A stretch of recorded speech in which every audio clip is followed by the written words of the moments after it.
Hello everyone, welcome back to my channel. Today we are going to discuss about color psychology.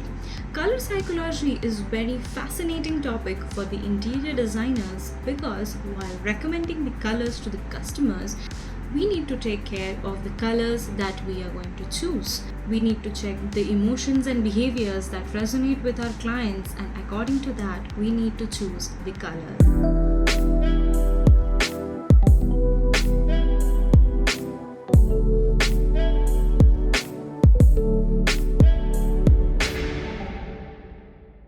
So first things first, let's talk about the core of the color psychology.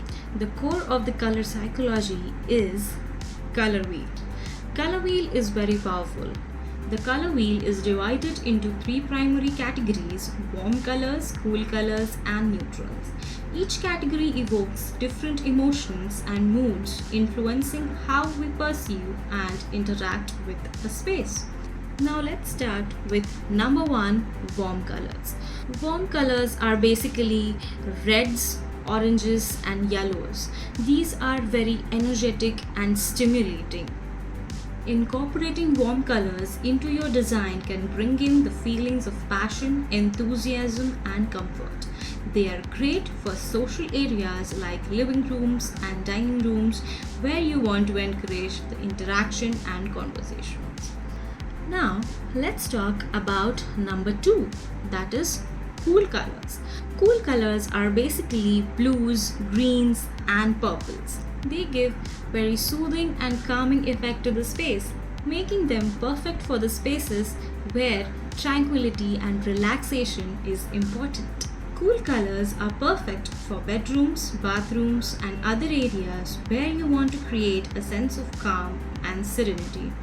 They can help reduce stress and promote a restful environment, perfect for unwinding after a long day.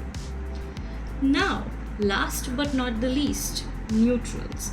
We are talking about neutral colors. They never go out of style.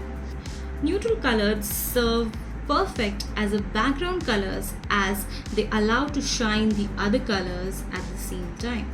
Neutrals are incredibly versatile and can be used to create a variety of moods from minimalist and contemporary to rustic and cozy. They provide a sense of balance and harmony, allowing other elements in the space to take center stage. So there you have it, friends. This was a brief glimpse of what is color psychology. By understanding the emotional and the psychological effects, you can design a perfect space. That's it for today. Thanks for watching this video, and I'll see you in the next one. Happy designing!